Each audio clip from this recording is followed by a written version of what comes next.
ഞാൻ ഓർമ്മപ്പെടുത്തുകയാണ് എന്റെ സഹോദര. എന്റെ മലപ്പുറത്തെ ചില കാര്യങ്ങളൊക്കെ നിങ്ങളോട് പറയാൻ കാരണം എന്താ അറിയോ? മലപ്പുറത്തെ അനുഭവം പറയുന്നത് കണ്ണൂരിലാവണ്ട എന്ന് കരുതിയാണ്. കണ്ണൂരിലേത്തേത് പറയുമ്പോൾ ഒരു പക്ഷേ നിങ്ങളിൽ ആരുടെയെങ്കിലും ഒക്കെ അനുഭവത്തിലാകും അതുണ്ടാവുക. അതുകൊണ്ട് മലപ്പുറമാണല്ലോ സൗകര്യം. ഗൾഫ് രാജ്യത്ത് ജോലി ചെയ്തിരുന്ന ആൾ 1.5 ലക്ഷമായിരുന്നു ശമ്പളം. കേൾക്കണേ, നിങ്ങൾ വരൂ, നിങ്ങൾ എന്റെ കൂടെ ചൊവ്വാഴ്ച വന്നാൽ കാണിച്ചു തരാം ഞാൻ. നിങ്ങൾ ചൊവ്വാഴ്ച എന്റെ കൂടെ വന്നാൽ 1.5 ലക്ഷം ഉറുപ്പിക ശമ്പളം വാങ്ങിയ ചെറുപ്പക്കാരൻ, 32 വയസ്സാ ഉള്ളത്. കമ്പനിക്ക് അയാളെ വല്ലാതെ ആവശ്യമുണ്ടായിരുന്നു. കമ്പനിക്ക് വേണ്ടി കഠിനാധ്വാനം ചെയ്യുന്ന ആളായിരുന്നു. ചിന്തിക്കണേ നിങ്ങൾ, ഈ ചെറുപ്പക്കാരന്റെ 2 കിഡ്നിയും ഫെയിലായപ്പോ ചികിത്സിക്കാനുള്ള പൈസ കമ്പറ്റു. പക്ഷേ പെട്ടെന്നാണ് അവന്റെ കണ്ണിന്റെ കാഴ്ച പോയത്. കാഴ്ച പോയപ്പോ പിന്നെ കമ്പനി പറഞ്ഞു, കാഴ്ച ഇല്ലാത്തവന് ജോലിയെടുക്കാൻ കഴിയില്ലല്ലോ.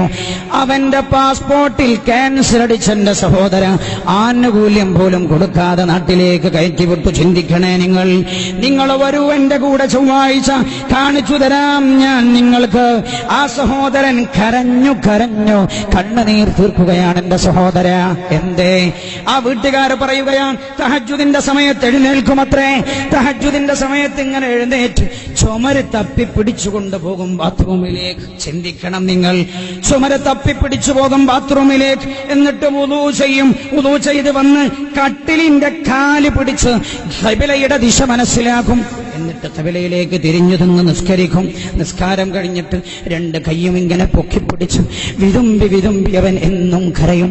വീട്ടുകാർ പറയുകയാണ്, അവന്റെ കരച്ചിൽ കേട്ടുകൂടാ. എന്താ പറയുന്നത്? അല്ലാഹുവേ, 32 വയസ്സുവരെ നിനക്ക് ആരോഗ്യത്തോടെ ദീർഘായുസ്സ് തന്നു തമ്പുരാനെ. റബ്ബേ, എന്റെ കണ്ണിന്റെ കാഴ്ച പോയി. ഇന്ന് വരെ നിന്റെ പരിശുദ്ധ ഖുർആനും എടുത്തിട്ട് ഒരു വട്ടം ഖത്തം തീർക്കാൻ എനിക്ക് കഴിഞ്ഞില്ല തമ്പുരാനെ. ഈ കണ്ണുകൊണ്ട് ഞാൻ എത്രയോ സിനിമ കണ്ടു, ഞാൻ എത്രയോ സീരിയൽ കണ്ടു. ഇത്ര പെട്ടെന്ന് എന്റെ കണ്ണിന്റെ കാഴ്ച പോകുമെന്ന് ഞാൻ മനസ്സിലാക്കിയില്ല. അതുകൊണ്ട് തമ്പുരാനെ, എന്റെ കണ്ണിനൊരു ചെറിയ വെളിച്ചം താ. മരിക്കുന്നതിന് മുമ്പ് ഒരു തവണ ഖുർആൻ ഒന്ന് ഓതി തീർക്കുവാനാണ്. നഷ്ടപ്പെട്ട കാഴ്ച അവിടെ നിന്ന് തിരിച്ചു കിട്ടാൻ എന്റെ സഹോദര, പള്ളിയിൽ നിന്ന് സുബഹിയുടെ ബാങ്ക് കൊടുക്കും.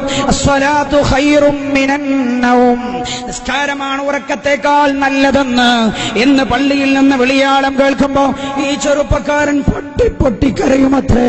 എന്നിട്ട് പറയുമത്രേ, റബ്ബേ, എനിക്ക് ആരോഗ്യമുള്ള സമയമുണ്ടായിരുന്നു.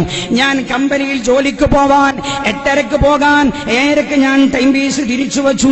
സുബഹിയുടെ ബാങ്ക് കൊടുക്കുന്ന സമയം ഒരു ദിവസമെങ്കിലും പള്ളിയിൽ പോയി ജമാഅത്തായി സുബഹി നിസ്കരിക്കാൻ ഞാൻ എന്റെ മൊബൈൽ തിരിച്ചു വച്ചിട്ടില്ല. വേൾഡ് കപ്പ് നടക്കുന്ന സമയം, വേൾഡ് കപ്പ് കളി കാണാനായി, തായ്ലൻഡിന്റെ കളി കാണാൻ, അതേപോലെ ലോകത്തെ വൻകിട രാജ്യങ്ങളുടെ കളി കാണാനായി, മഞ്ഞപ്പടയുടെ കളി കാണാനായി, നീലപ്പടയുടെ കളി കാണാനായി, ഫ്രാൻസിന്റെ കളി കാണാനായി, റൊണാൾഡോയുടെ കാലിലൂടെ ഉരുളുന്ന പന്ത് കാണാൻ 2.5 മണിക്ക് ഞാൻ ടൈം പീസ് തിരിച്ചു വച്ചിട്ടുണ്ട്. പക്ഷേ ഒരു ദിവസം പോലും സുബഹി എനിക്ക് പള്ളിയിൽ പോയി നിസ്കരിക്കാൻ കഴിഞ്ഞിട്ടില്ല. അതുകൊണ്ട് റബ്ബേ, ചെറിയൊരു കാഴ്ചതാ കണ്ണിന്.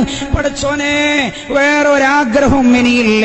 പള്ളിയിൽ നിന്ന് ബാങ്ക് കൊടുക്കുമ്പോ ജമാഅത്തിന് പള്ളിയിൽ പോകാനാണ്. എവിടുന്ന് കിട്ടാൻ എന്റെ ചെറുപ്പക്കാരാ കാഴ്ച? നഷ്ടപ്പെട്ടു പോയ കാഴ്ച എവിടുന്ന് കിട്ടാനാ? അതുകൊണ്ട് നിധിയാണേ ഇത്. എന്റെ ചെറുപ്പക്കാരോട് ഞാൻ പറയുന്നു, നിധിയാണേ ഇത്. നിങ്ങൾക്ക് റബ്ബ് നൽകിയ ഈ സമയം പോയാൽ തിരിച്ചു കിട്ടില്ല. റബ്ബിന് മാത്രമേ